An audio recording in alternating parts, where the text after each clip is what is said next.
जय भवानी. होय, आम्ही आलोय तुमच्या आऊसाहेब राजमाता जिजाऊ स्वराज्याची पवित्र माती पुन्हा मस्तकावर लावण्याची संधी आम्हाला मिळाली. ही आई जगदंबेची कृपा.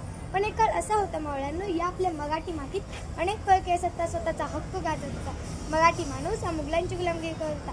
अशाच परिस्थितीमध्ये सिंदखेडच्या माळसाराणी आणि लखोजी पाटलांच्या घरी आमचा जन्म झाला.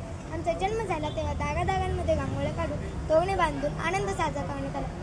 हत्तीवरून साखरही वाटण्यात आली आणि आमचं नाव जिजा ठेवण्यात आलं. जिजा म्हणजे जय आणि विजय. आम्ही रामायण महाभारताबरोबर नामदेवांची गाथा, पुराण, बायबल वाचलं आणि समजून घेतलं. आणि आमच्या मनात एक प्रश्न निर्माण झाला की धर्म म्हणजे काय? धर्म म्हणजे मानवाचं कल्याण की कर्मकांड? आम्ही तलवार चालवतो कुणासाठी? परक्यांची चाकरी आम्ही का करायची? कसला आलंय पारतंत्र्यात्मक जगणं? हे सगळे प्रश्न आमच्या मनात एक वादळ निर्माण करत होते. आम्ही वडिलांना विचारलं, हे सगळं कोणी का थांबवत नाही? तेव्हा त्यांनी उत्तर दिलं, मराठ्यांनी याच भूमीत आसमानात बघून हर हर महादेवाचा जयघोष करत कित्येक लढाई लढल्या. पण हा समाज एक संघ नाही, तो विखुरला गेलाय. आम्ही पुन्हा विचारलं, मग यासाठी काय करावं लागेल? वडिलांनी उत्तर दिलं, बेटा, जिथं गायत्याचा छळ होतो, रक्ताचे पाठ वाहतात, तिथे स्वातंत्र्याचा सूर्य सहजासहजी जीव घेत नाही. त्यासाठी मनगटात बळ आणून तलवारी चालाव्या लागतात. तेव्हाच आम्ही ठरवलं की हे सगळं आपणच थांबायचं. शहाजीराजांना आमचा विश्वास माहीत होता. शहाजीराजे आणि आमचं लग्न झालं. आम्हाला 6 अपत्ये झाली. शेवटचे शिवाजीराजे होते. शिवाजीराजे हे मातृभक्त होते. एकदा त्यांनी आम्हाला विचारलं, आऊसाहेब, आम्ही बाईचा नाच बघायला जाऊ? आम्हाला चिड आली. आम्ही त्यांना एक लगावून दिली आणि बोललो, बेटा, बाई नाचवायची नसते, ती वाचवायची असते. आमची ही शिकवण शिवांनी अखेरपर्यंत लक्षात ठेवली. शिवांची ख्याती आज नव्याने सांगण्याची गरज नाही. जेव्हा आम्हाला आमचे कार्य संपल्याची जाणीव झाली, आमचे शरीर थकले, तेव्हा आम्ही स्वराज्याची सगळी सूत्रे शिवांच्या हाती देऊन निर्धास्त झालो. त्यांचं यश, कीर्ती, जय जयकार बघून आम्ही समाधानी होतो.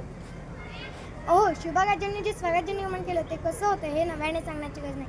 आज संपूर्ण जगभरात म्हणतात की जगावं तर शुभ असतं. आणि आज आम्ही या स्वराज्यात काय पाहत आहोत? हो, हेच का ते स्वराज्य जे माझ्या शिवांनी निर्माण केलं? हेच का ते स्वराज्य ज्यासाठी आम्ही आमचं आयुष्य संपवलं? आज या स्वराज्यात जातीभेद, धर्मभेद, स्त्रीभ्रूणहत्या किती वाढल्या आहेत. अहो, स्त्री हे आपल्या आई बहिणीसारखी असते, अशी शिकवण आम्ही शिवांना दिली होती. आणि आज तीच आई बहीण स्वतःच्या घरातही सुरक्षित नाही. अहो, आज ज्याच्या हाती ससा तोच पारधी, अशी परिस्थिती आहे. ज्याच्याकडे पैसा त्यालाच मान दिला जातो आणि माझा गरीब व शेतकरी माणूस कष्ट करूनही उपासमार सहन करतो.